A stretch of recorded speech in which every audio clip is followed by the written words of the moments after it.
চলমান সহিংসতা ও নাশকতায় ইন্টারনেট বন্ধ বা ধীর গতির কারণে পাবনায় বিপাকে পড়েছেন 4 শতাধিক ফ্রিল্যান্সার। জেলার ফ্রিল্যান্সার ডেভেলপমেন্ট সোসাইটির হিসাবে গত 10 দিনে জেলায় এ খাতে লোকসানের পরিমাণ প্রায় 5 কোটি টাকা। প্রতিনিধি শহীদুল ইসলামকে সাথে নিয়ে উৎপল মিডিয়ার রিপোর্ট। তথ্য প্রযুক্তির উন্নয়ন ও ডিজিটাল বাংলাদেশ গড়ার প্রত্যয় সরকারি পৃষ্ঠপোষকতায় সারা দেশের মতো পাবনাতেও ব্যাপকভাবে বিকশিত হয়েছে আউটসোর্সিং খাত।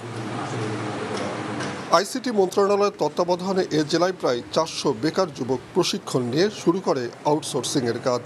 সাম্প্রতিক নাশকতার কারণে প্রায় 1 সপ্তাহ ইন্টারনেট বন্ধ এবং পরবর্তীতে নেট এলেও ধীর গতির কারণে চরম লোকসান গুনতে হয়েছে তাদের। আমাদের এই ইন্টারনেট সমস্যার কারণে ক্লায়েন্ট সম্ভবত আর কিছুদিন গেলেই হয়তো অন্য দেশ থেকে ডেভেলপার হায়ার করবে। এটা আমাদের জন্য খুবই মারাত্মক একটা ক্ষতির কারণ হয়ে দাঁড়াচ্ছে। রানিং প্রজেক্টগুলো আমরা হারিয়ে ফেলতেছি এবং ফিউচার যে কোনো নতুন প্রজেক্ট আমরা নিব সেটাও আমরা নিতে পারতেছি না, যার কারণে দেখা যাচ্ছে আমাদের আর্নিংটা টোটালি স্টপ হয়ে গেছে। আর এটা থেকে আমি মনে করি আমাদের মতো সরকারও রাজস্ব থেকে বঞ্চিত হচ্ছে। কাজ না করলে পরেও আমাদের দেখা যাচ্ছে যে মান্থলি মাস শেষে সবাইকে স্যালারি দিতে হচ্ছে। এ জেলায় এ খাতে গড়ে উঠেছে প্রায় 20টি ডিজিটাল আউটসোর্সিং কোম্পানি। এসব কোম্পানি থেকে প্রতিদিন গড়ে আয় হয় প্রায় 50,000 মার্কিন ডলার, যেখান থেকে সরকার রাজস্ব পায় প্রতিদিন প্রায় 7.5 থেকে 8,000 ডলার।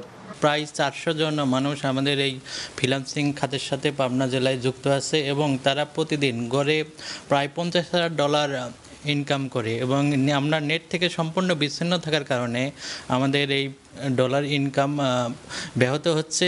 আমাদের বিদেশি ক্লায়েন্টদের সাথে কোনোভাবেই যোগাযোগ করতে পারছি না, অনেক চেষ্টা করে কোনোভাবেই যোগাযোগ করতে পারছি না। আমাদের অনেকগুলা প্রজেক্ট পেন্ডিং আছে, অনেকগুলা প্রজেক্ট অলরেডি ক্যান্সেল হয়ে গেছে, যার কারণে আমরা আর্থিকভাবে খুবই ক্ষতির সম্মুখীন হচ্ছি।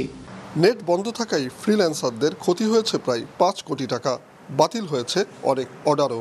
নেটের ব্যাঘাত ঘটার পরে আমাদের কাজ অনেক হ্যাম্পার হচ্ছে, আর এতে করে আমাদের দেশের বাইরে যে ক্লায়েন্টগুলো আছে তাদের সাথে আমরা যোগাযোগ করতে পারতেছি না। ক্লায়েন্ট হারাচ্ছি কন্টেন্ট আপলোড না দেওয়ার ফলে। যত দ্রুত সম্ভব ইন্টারনেট আসলে আমাদের ভালো হয়। আমাদের কাজ মূলত অনলাইন ভিত্তিক এবং অনলাইন ভিত্তিক থাকার কারণে নেট না থাকা আমরা কাজ করতে পারছি না। এখন নেটের প্রবলেমের কারণে আমাদের প্রতিদিন বাড়ি ফিরে যেতে হচ্ছে, যার কারণে আমাদের প্রচুর লস হচ্ছে। এ ক্ষতি পুষিয়ে নিতে সরকারি সহযোগিতা কামনা করেছেন স্থানীয় ফ্রিল্যান্সাররা। উৎপল মির্জা, মাছরাঙা সংবাদ, পাবনা।